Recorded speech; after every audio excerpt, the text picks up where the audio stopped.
우리가 데살로니가 전서와 후서를 어제까지 읽었고요. 오늘 더불어서 에베소서를 읽습니다. 이 데살로니가 전서 후서가 이 바울의 초기 편지였다는 것을 제가 말씀드렸는데, 이 반대로 에베소서는 바울이 쓴 편지 중에 후기에 속하는 편지라고 할 수 있습니다. 특별히 이 에베소서는 바울이 쓴 그 환경과 또한 바울이 쓴 배경이 조금 남다른데요. 그가 지금 자유롭게 선교 여행을 하면서 그들을 향해서 편지를 쓴 것이 아니라 묶인 몸인 채로 편지를 씁니다. 바로 옥중에서 쓴 편지고요. 그래서 에베소서는 바울의 옥중서신, 옥중에서 쓴 편지 중에 하나로 알려져 있습니다. 그가 지금 왜 감옥에 있을까? 여러분 아시는 것처럼 이 예수 그리스도를 전했다는 그 하나 사실만으로 핍박을 받고 또 황제에게 또한 그것을 조사를 받기 위해서 이제 떠나는 그 마지막 그 모습, 그 속에서 이제 로마의 감옥에 갇혀서 이제 살게 되지요. 학자들에 따라서는 그때 잠깐 방면이 되어서 이 바울이 4차 여행을 떠났다는 얘기도 있지만 성경에 나오는 사도행전에 나오는 이야기는 거기서 끝입니다. 그래서 그 이후의 행방은 알 수 없지만 확실한 것은 이러한 복음에 대한 핍박이 가해짐에 따라서 바울이 결국 그 옥에서 죽었다. 이것은 순교는 잘 우리가 알고 있는 바고요. 근데 오늘 우리가 보는 이 에베소서는 특별히 바울이 감옥에서 쓴 편지 중에 빛나는 편지입니다. 그 이유가 뭐냐면 에베소서 이 6장 안에 바울이 말하고 있는 복음이 가장 충실히 잘 표현되어 있고, 또한 에베소서에 나와 있는 이 6장에 바울의 가르침뿐만 아니라 바울이 가장 공들고 힘을 들였던 이 교회에 관한 메시지가 가장 정확하게 드러나 있기 때문입니다. 특별히 이 에베소라는 지역은 바울에게 있어서 가장 중요한 교회였습니다. 여러 교회가 있겠지만 그 교회 중에 가장 공을 많이 들인 교회가 에베소 교회입니다. 에베소라는 이 도시 자체가 로마의 이 3대 도시예요. 그래서 이 소아시아의 거의 주도라고 할 수 있고요. 이 에베소서 지역은 바울이 혼자 와서 개척하다시피 한 곳입니다. 그런데 이곳에 그가 3년이나 가서 정착을 하면서 가르치면서 두란노의 서원을 열고 또한 그들에게 제자들을 삼고 또한 교회를 세운 이유는 이 에베소 지역을 통하여서 소아시아 전체를 관장하는 일종의 선교 기지, 선교 허브로 만들고 싶었기 때문입니다. 그래서 그는 최선을 다해서 그곳에서 열심히 사역을 하였고 가르쳤고 또한 일정의 열매를 거두게 되는데요. 심지어 바울의 이 마지막 선교 여행에서 에베소 장로들이 나와서 바울에게 뺨에 입을 맞추면서 제발 다시 예루살렘으로 돌아가지 말라고, 그곳에 핍박이 있다고 말을 할 정도로 이 바울과 에베소 교회하고의 관계는 굉장히 끈끈하고 굉장히 사랑의 관계로 뭉쳐져 있었다라고 볼 수 있습니다. 그런데 이렇게 바울이 공을 들이고 힘을 들였던 그 에베소 교회지만 그 교회에도 여러 가지 문제점과 또 넘어서야 될 이유가 있었습니다. 이 교회란 곳이 그렇습니다. 교회는 사실 하나님께서 가장 이 세상에 남겨놓으신 아름다운 모습이지만 또 그만큼 이 사단의 공격과 사단의 여러 가지의 우리를 향한 도전이 그치지 않는 곳입니다. 많은 분들은 교회를 이상적인 모습을 찾아서 이곳저곳을 방문하기도 하지만 세상에 우리가 생각하는 교회는 없습니다. 교회는 만들어져 가는 곳이고 교회는 부족한 곳이지만 하나님의 은혜로 하루하루를 버텨가는 가장 이 삶의 가장 그 생생한 현장이기 때문에 하나님께서 그럼에도 불구하고 교회를 남겨놓으신 이유는 교회를 통하여서 아직도 하나님의 뜻과 하나님의 은혜를 전할 수 있기 때문이다 라고 이야기하겠어요. 그래서 오늘 이 에베소서의 앞에 보면은 우리의 이 교회 또 우리가 세워진 이 신앙, 우리의 복음이 도대체 무엇으로부터 시작되었는지에 대한 말씀이 나옵니다. 그 말씀에서 제일 중요한 것이 무엇이냐면요. 바로 이것입니다. 우리 함께 3절의 말씀을 같이 한번 읽어보도록 하겠습니다. 3절의 말씀입니다. 시작. 찬송하리로다. 하나님 곧 우리 주 예수 그리스도의 아버지께서 그리스도 안에서 하늘에 속한 모든 신령한 복을 우리에게 주시되. 예, 뭔지 아시겠어요? 계속해서 반복되는 말이 있어요. 3절과 그리고 4절과 그리고 여기 보면은요, 이 5절에 계속해서 말씀하시는 것이 6절이요. 그 그리스도 안에서라는 이야기를 하고 있습니다. 예, 엔 크리스토스 이렇게 얘기하는데요.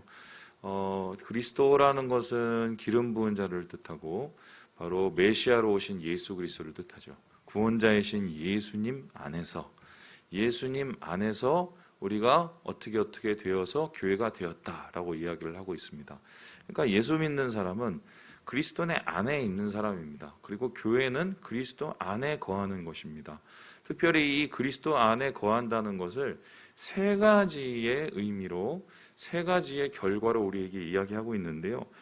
첫 번째로 우리가 3절에 읽은 것처럼 우리는 그리스도 안에서 복을 얻었습니다. 그 신령한 복이라고, 하늘에 주시는 신령한 복이라고 이야기를 하고 있습니다. 그 복은 무엇입니까? 이 세상을 살아가는 살기 위해서 필요한 돈, 또 건강, 이것도 복이겠죠. 그런데 본문에서 말하는 이 복은 하늘에 속한 복, 위로부터 내려오는 복입니다. 그 위로부터 내려오는 복은 우리 마음에 주시는 평안이요, 우리의 마음에 주시는 또 여러 가지 감동일 수 있겠지만 가장 중요한 것은 구원의 복입니다. 구원이라는 것은 내가 내 뜻대로 얻어지는 것도 아니고 내 마음대로 얻어지는 것도 아닙니다.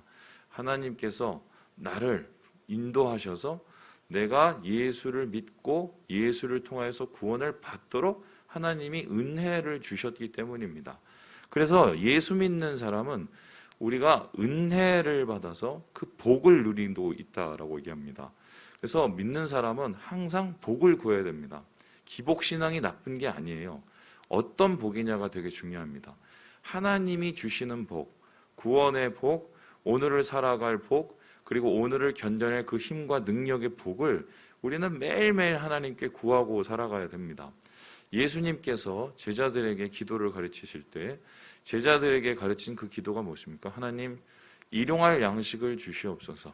그죠? 그 일용할 양식이라는 것을 내가 오늘 먹을 빵과 오늘 먹을 주님의 영적 양식을 뜻하는 거예요. 그래서 주님이 위로부터 내려오는 나는 하늘의 빵이라고 얘기한 것처럼 하늘의 양식이고 하늘의 빵이신 우리 주님을 우리가 매일매일 붙잡고 거기서로부터 복을 얻어야 오늘을 견디고 그리고 우리의 인생을 살아갈 수 있는 중요한 힘을 얻게 된다는 것인데요. 예수 믿는 사람은, 그리스도인은 예수 안에 있어야 됩니다. 그래서 이 교회 안에 가끔 보면은 여러 가지 문제점들과 힘든 일들이 나타나는 게 보면 사실 미국 교회를 보면 이게 적나라하게 드러나는데요. 미국 교회에 있는 한인 교회에서 이 100명이면 그 100명 중에 진짜 예수 안에 있는 사람은 절반도 안 됩니다. 이상하게 그리스도 교회를 다니고 있지만 예수 안에 있는 사람이 교회에 다니고 있지 않을 경우가 많아요.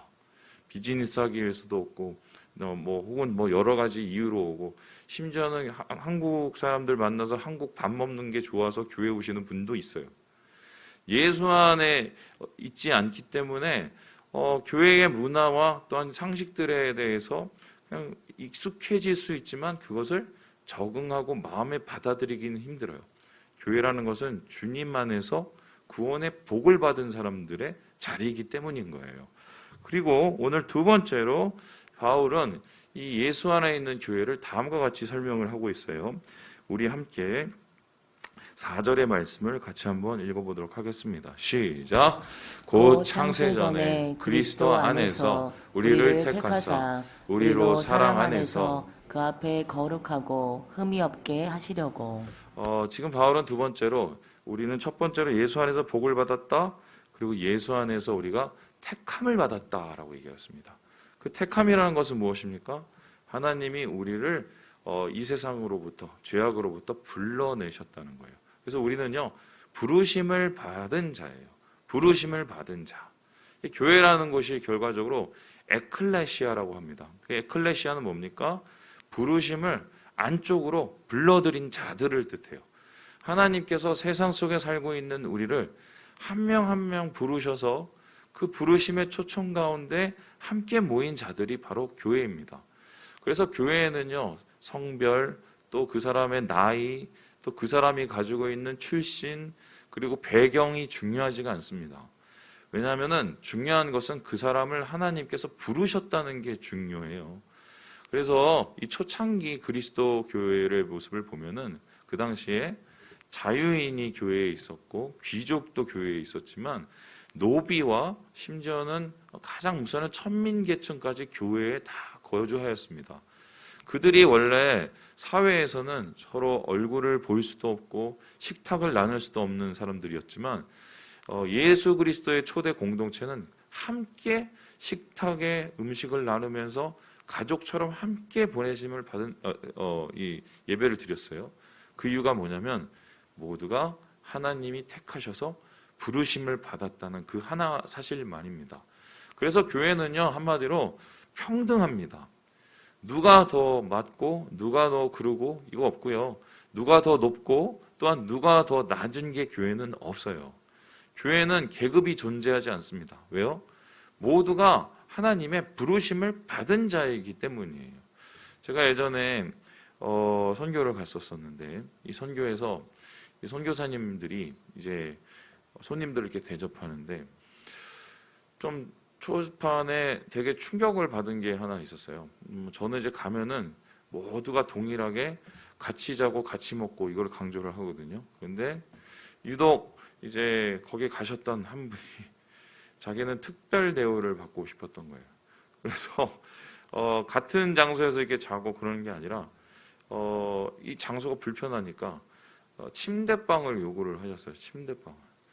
그래서는 성도들이 다 같이 간 청년들이나 사람들이 다 이제 땅바닥에서 자고 있는데 저희 가서 선교사님 방에 들어가서 그 침대방에서 잤어요. 침대방에서. 자, 그 선교 안에서 흥미로운 건 다른 분들은 은혜를 다 받으셨는데 그분만 은혜를 못 받았어요. 진짜예요. 왜 그랬겠어요? 사회에서 하던 대로 하기 때문에 그런 거예요. 교회는 사회에서 하던 대로 하는 게 아니에요. 교회는 하나님 안에서 하나님의 거룩과 하나님의 영광을 위해서 우리가 세워진 곳입니다. 그래서 교회는요, 모두가 하나고 모두가 한 공동체며 또 하나님의 은혜 가운데 모두가 한 마음이 될 때 하나님의 역사를 누리는 곳인데요. 오늘 1장 4절에서 바울이 교회를 향해서 우리는 그리스도 안에서 모두 부르심을 받았기 때문에 모두가 우리가 하나요, 모두가 평등하며 모두가 우리가 한 목적을 가지고 있다. 그 목적은 바로 예수 안에서 거룩함을 닮아가는 것이다 라고 이야기를 하고 있습니다. 마지막으로 바울은 오늘 말씀 속에서 예수 안에 있는 우리를 무엇이라고 얘기합니까? 우리 함께 6절의 말씀을 같이 한번 읽어보겠습니다. 6절입니다. 시작. 이는 그가 사랑하시는 자 안에서 우리에게 거저 주신 바 그의 은혜의 영광을 찬송하게 하려는 것이라. 예수 안에서, 사랑하는 자 안에서 우리에게 찬송을 하기 위해서 부르셨다라고 합니다. 그래서 교회의 가장 중요한 것은 예수 안에서 신령한 복을 받은 자들이, 예수 안에서 부르심을 받은 자들이 최종적으로 우리의 지향점은 하나님을 예배하고 영광을 돌리고 찬송하는 것이에요. 교회의 목적은 함께 모여서 웃고 떠드는 게 아닙니다. 교회의 목적은 개하는 것도 아니고요. 교회의 목적은 놀러 다니는 게 아니에요. 그거는 그냥 부차적인 것이고요. 가장 중요한 것은 하나님이 바로 이 자리에 예수 안에서 부르심을 받은 그의 사랑하는 자를 모두 불러서 함께 예배하고 찬송을 하며 주님께서 그것을 받기 원하신다는 거예요. 교회의 가장 중요한 것은 예배입니다. 예배를 내가 오늘 하나님 앞에서 어떻게 드리냐를 하나님이 깊이 바라보고 계세요. 그런데 하나님이 기뻐하시는 예배는 나만 잘 드리는 예배가 아닙니다. 성령 안에서 예수 안에서 부르심을 받은 자들이 하나님 안에서 한 마음으로 주님 앞에 그 은혜를 영광을 돌리는 그 찬송을 주님께서 받으시기를 바라세요. 그래서 예배의 성공이 바로 예수 그리스도를 가장 영광스럽게 하는 것이요, 교회가 예배가 충만할 때 성령이 충만하고 그 안에서 하나님의 놀라운 역사가 나타날 수밖에 없다는 것입니다. 초대 기독교에서 기독교인들이 가장 힘썼던 부분은 결국 두 가지예요. 뭐냐면요, 예배에 목숨을 걸었어요. 그리고 그들은요, 선교와 이 구제에 목숨을 걸었습니다. 예배에 목숨을 걸기 위해서 어떻게 했습니까? 계속 예배를 못 드리게 만드니까, 심지어 그 사람들이 그 당시에 많은 세상 사람들이 꺼려하는 카타콤이라는 지하에 있는 무덤에 가서, 거기는 오지 않으니까, 재수 없다고 안 오니까요, 거기에 가서 함께 하나님을 예배할 정도로 그들이 예배의 가장 중요한 모습을 보였어요. 지금처럼 이렇게 순서가 있어서 앞에 찬양하고 앞에 또 말씀 읽고 이런 게 아니었어요. 그 예배는요, 정말 하나님 안에서 한 공동체가 되어서 뜨겁게 예배드리는, 조금은 이 무질서하게 보일 수 있는 그 예배가 성령 가운데 예수 안에서 이루어진 그 예배의 모습이 바로 초창기 그리스도인의 교회의 모습이었습니다. 그 모습으로 우리가 하나님 안에서, 예수 안에서 우리가 하나님께 영광을 드릴 때 하나님께서 그 초대교회에게 은혜를 내리시고 하나님께서 복을 내려주셔서 세상을 변화시킬 힘을 주신 거예요. 오늘날 이 코로나 3년 다 가까이 되면서 교회가 가장 잃어버린 큰 것은 예배입니다. 예배. 개인적으로도 예배를 드리기가 더 힘든 세상에 함께 예배 드리기가 너무 힘들어졌어요. 너무 힘들어졌어요. 이것은 두 가지를 의미해요. 그동안에 우리가 드렸던 그 예배의 모습이 참 자기적이었을 수 있다. 그러니까 우리가 잘하고 있다고 생각했으나 형식 속에서 우리가 중심을 잃어갔기 때문에 그 예배의 힘이 쉽게 무너진 게 아닌가, 그런 생각이 들고요. 두 번째는, 그래서 하나님께서 진짜 예배자를 찾으시기 위해서, 진짜 예배하는 공동체를 찾으시기 위해서 하나님께서 옥석을 가리는 그 시간이 바로 우리가 살고 있는 이 코로나 시기가 아닌가 생각이 되거든요. 제가 이때까지 드렸던 예배 중에 가장 은혜스러웠던 예배가 있었어요. 가장 은혜스러운 예배. 언제였냐면, 제가 중국에 가서 그 아이들을 이렇게 가르쳤어요. 그 찬양 사역자를 가르치고, 그 찬양 사역자들 아이들하고 꼭 그 한 주에 한 번씩 같이 예배를 드리는데, 애들이 19세, 18세부터 많게는 25세, 26세까지 아이들이 왔어요. 거기에 이제 피아노 배우고 또 찬양 사역하는 거 배우려고 이렇게 온 애들인데, 아직도 저는 그 눈망울을 잊지를 못합니다. 예배 드리는데 하나님 안에서 눈이 반짝반짝거리면서 사모하는 마음으로 찬송하고 말씀 듣고 또 자기의 나눔, 속에 있는 것을 나누고 기도하고 서로 기도를 해주고, 뭐 그때의 그 예배의 모습이 아직도 잊혀지지가 않아요. 저는 그 감동이 잊혀지지가 않아요. 또 한 가지, 또 제가 제 마음속에 있는 예배도 역시 청년들의 예배였는데요. 이 청해성에 있는 이 한 교회, 이 소그룹 교회인데, 밖에서는 공안들이 언제 들이박칠지도 모르는 상황 속에서 청년들이 30명이 한 곳에 모여서 예배를 드리는데,